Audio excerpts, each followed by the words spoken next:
lisod ning taas nga obispo kay ang mga kaubang pari mataranta rin taon sila patungan sa microphone. Sa di pa ko magsugod sa akong wali, muhangyo ko ninyo be, lingi asa ang inyong mga tapad. Unya ing na dayon, mi bata mang kamurag santo ninyo.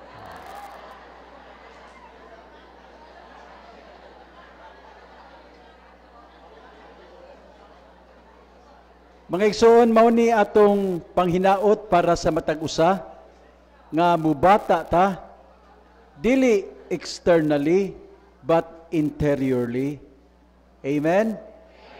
Kanang mubata ta interiorly nagpasabot nga may sama ta sa Santo Niño, simple, mapaubsanon, masaligon sa Ginoo. Unya labaw tanan mahigugmaon. Amen. Papakpakan na ito ang tanan. Pit Senyor. Mga igsoon, nasayod ba mo unsay kahulugan aning pulong? Pit Senyor? Unsay may gipasabot ani? Sangpit Senyor. Okay? Mo nang mingutag Pit Senyor, meaning Sangpit Senyor. Kita giauhag nga mosangpit kang Senyor Santo Niño. Sa atong mga suliran ug mga hagit sa kinabuhi, asa man ta mangayog tabang. Adto ta mosangpit sa Senyor Santo Niño. Ug sigurado ko mga igsoon nga daghan kaayo tagbuot isangpit ni Senyor Santo Niño. Kay daghan man tag problema. Sakto ko? Nya, daghan pud tag gihigugma.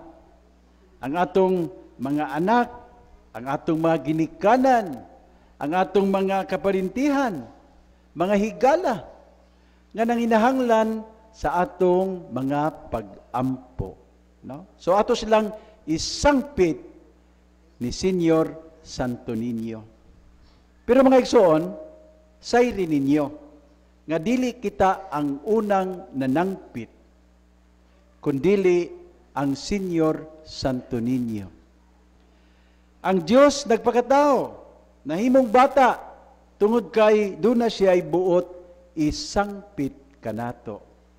Doon na siya ay ibanghelyo, maayong balita, para kanato, may tungod sa dakong gugma sa Dios. Ang tao, usahay, magpalingog-lingog. Di maminaw. Tinuod dili.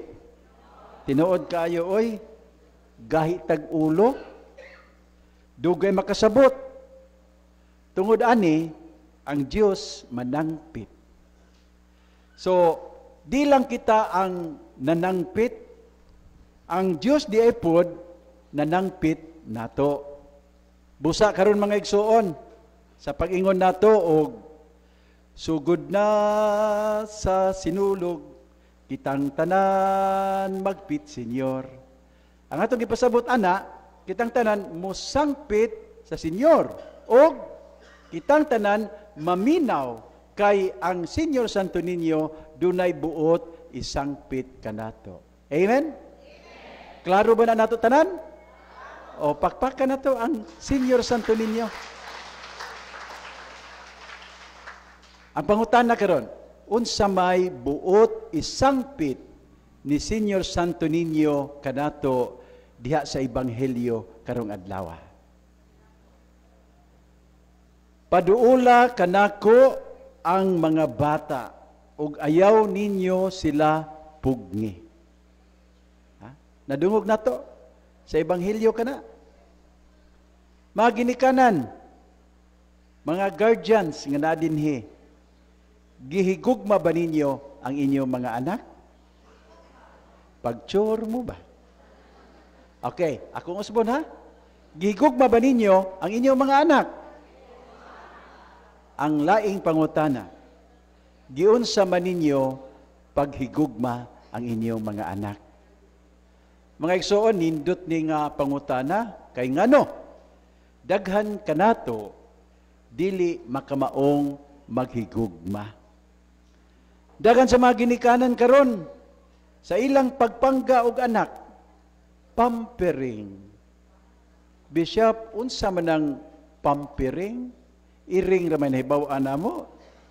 Ha? Unsa nang pampering? Pinangga man ako akong anak, Bishop, busa palitan nako bisan unsay iyang gusto, kutob sa ako makaya. Pauyonan nako, hatagan nako unsay iyang gusto, labanan nako bisan sayo. Pampering. Dili nako siya suguon, dili nako patrabahoon kay basin og mahago, pinangga ko na nako. Dili nako kasukan ug dili badlungon kay basin siya masakitan. Pampering.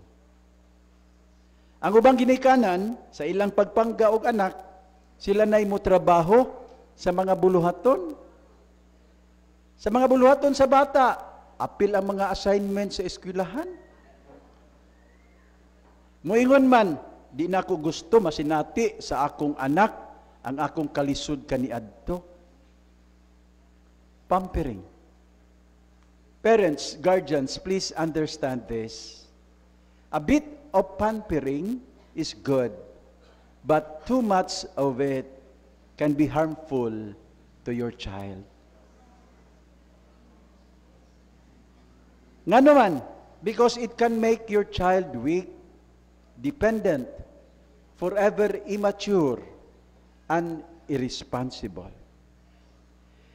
Di bitaw sa kaanak nga pampered kaayo sa iyang ginikanan, sukad sa pagkabata, karon mo college naman.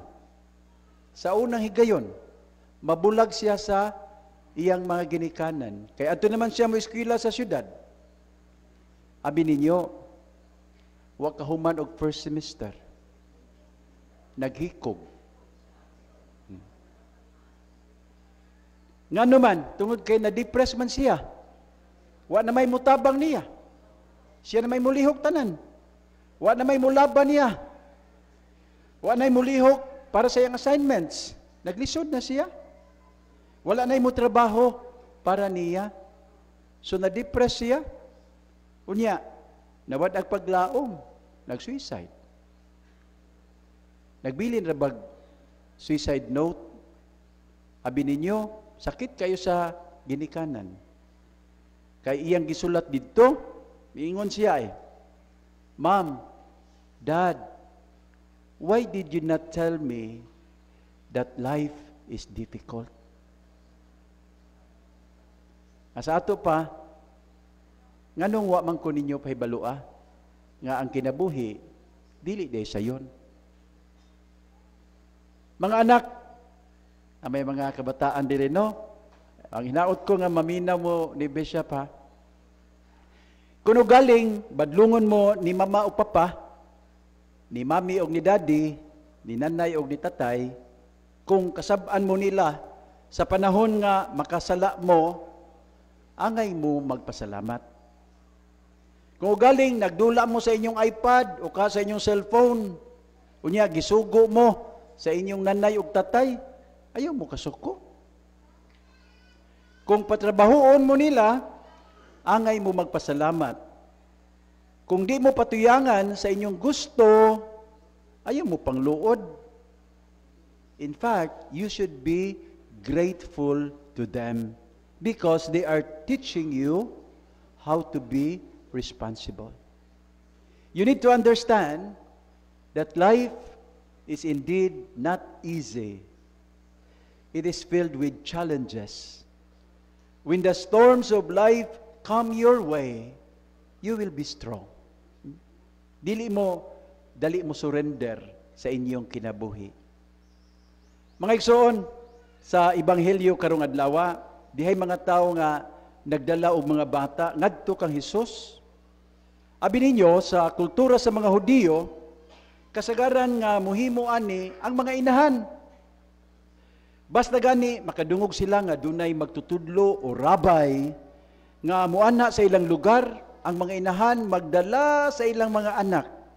Paduol ngadto sa rabay, ngadto sa magtutudlo, uban ang panghinaot nga ang ilang mga bata mapanalanginan.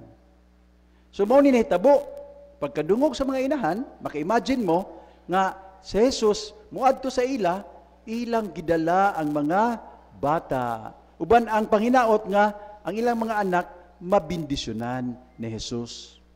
Unya, nasayod taon sa nahitabo, gibadlong ang mga bata o ang mga inahan sa mga tinun-an.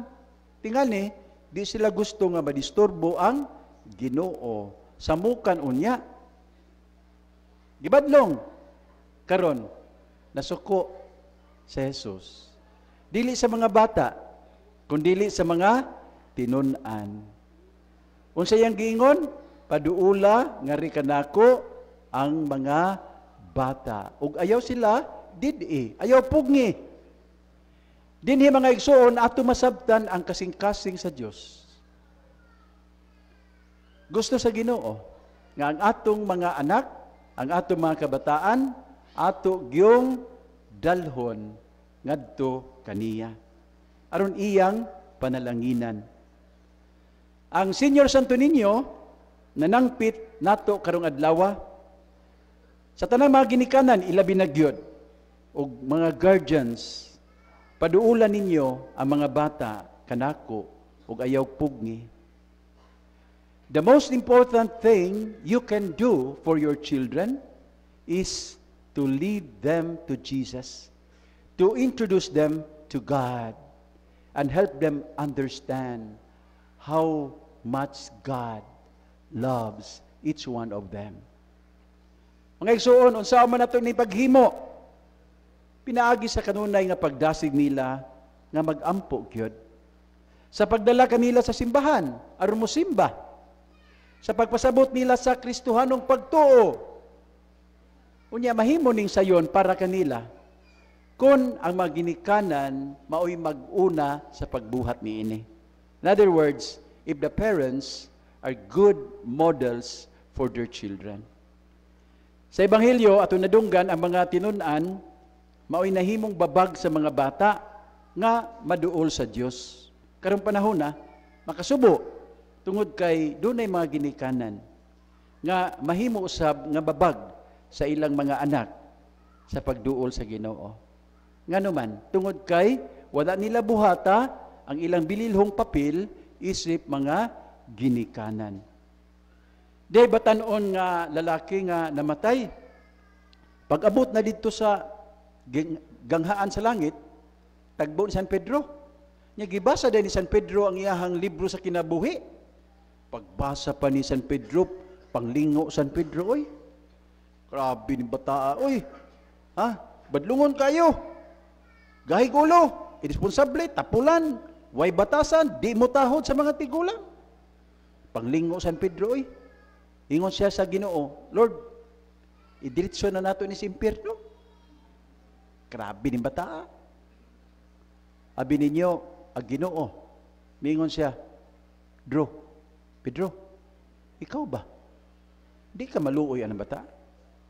Ano maluoy man talod nga pertim badlungon na? Di ka maluoy. Kanang bata, luoy kay na, kay gipasagdas kinikanan.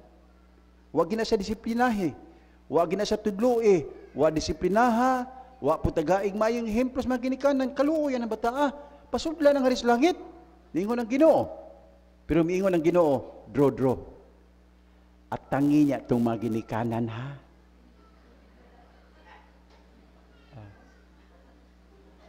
At tangi niya ito, ha? Mga igsoon, labi na sa mga ginikanan diha. Paminaw mo, ha? At tangan tas Ginoo. Atong responsibilidad ang atong mga anak.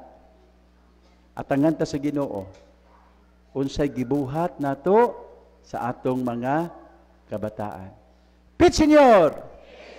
Happy Fiesta kaninyong tanan. Pakpakan na to ang atong mahal nga patron.